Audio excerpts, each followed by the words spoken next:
Okay, so I have my entire binding sewn on my quilt, and the last part of prep that you need to do before you hand stitch the binding to the back of the quilt is to go ahead and trim that batting and backing layer so that you don't have all this excess, and you're going to be able to fold the binding right over your trim part, and it's going to be so easy to stitch down. So I use, again, my cutting mat, my rotary cutter, and my nice Omni Grip ruler that holds really nicely to my fabric. And you're going to trim so that you have an excess of about 1/4 of an inch all the way beyond where the edge of the binding strip and the quilt top is. So let me just show you that again. The binding strip and the quilt top are sewn right to each other. Of course, it goes through all the layers. But you're going to be trimming so that you have an extended amount of batting and backing beyond the binding strip and quilt top. So again, you want about 1/4 of an inch of that. And I don't want you to gasp here, but I am not one of those people that take a lot of time and square up my quilt top. I figure by the time I'm at this point, my quilts are made to be used and loved, and it does not need to be perfectly square. So this video is not going to show that part of the process.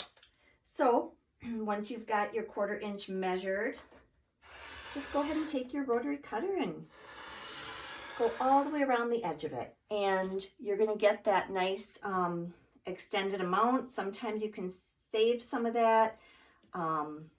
I do like to save every little bit. So in between the quilted amount, I'll cut out, and then I'll use that fabric in some type of scrappy quilt somewhere down the road. It goes right in my scrap basket. So I'm going to go ahead and I'm going to trim all the way around this, and I'll show you what it looks like when it's all done. So I have gone ahead and I have trimmed all the way around each edge of my quilt 1/4 inch so that the batting and the backing extends 1/4 of an inch beyond the sewn on binding and the quilt top. And as you can see, it is the same all the way around. And I am so excited because my favorite part of making this entire quilt, other than touching all the fabric and picking out the fabrics for it, is to hand stitch the binding to the back of the quilt. So I always have my quilt back facing up, and I've taken these adorable little wonder clips, and I've just taken my quilt binding, and this folded edge gets clipped right to the back of the quilt, just like that. So these clips are really handy just to hold it in place. Whenever I'm hand stitching binding to the back of the quilt, I like to use hand quilting thread. It has a really nice finish on it. It's a little bit thicker, and it slides through your material so nicely that you don't end up with a lot of tangles and broken thread because you're pulling through from tangles. You're gonna love investing in some hand quilting thread. So this is an old one, but it'll say right on there hand quilting, and it comes in a variety of colors. I have this cream colored one. I usually have cream colored backings or bindings I'm working with, and cream colored works even if I have colored. It's okay because it kind of gets hidden when you're stitching it and you don't see it anyway, but pick out whatever color you want. I just really highly recommend getting hand quilting thread to do this. So I've already threaded my needle. I use a needle that's not quite too thin. I want to be able to handle it real well. Just play around with it. You'll come up with a needle that you like. Double thread in it, knot on the end. So you're just going to go ahead and start anywhere on your quilt. Pull that thread through and get it looped back through again so it's catching itself in a knot, and that'll hold it in place. And then you really just begin stitching.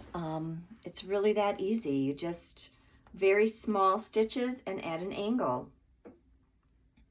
And you'll want to make sure that the binding extends beyond the seam that you had sewn it to the front from. So you'll just make sure that that binding extends beyond that seam. And you'll just start making your nice small stitches.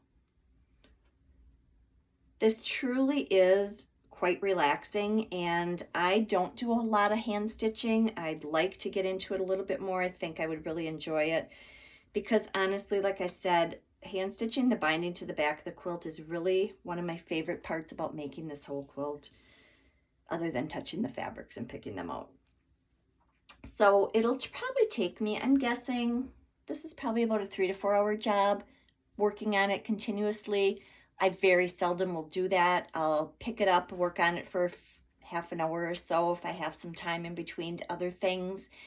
And then within a week or so, I'll have my binding all stitched on. So don't fret that this takes a lot of time, because it really doesn't. Just let your mind wander. You don't have to think real hard as you're doing it. So enjoy that quiet time, or enjoy your favorite movie playing in the background. Enjoy thinking about the next quilting project you want to make, whatever it is. Enjoy.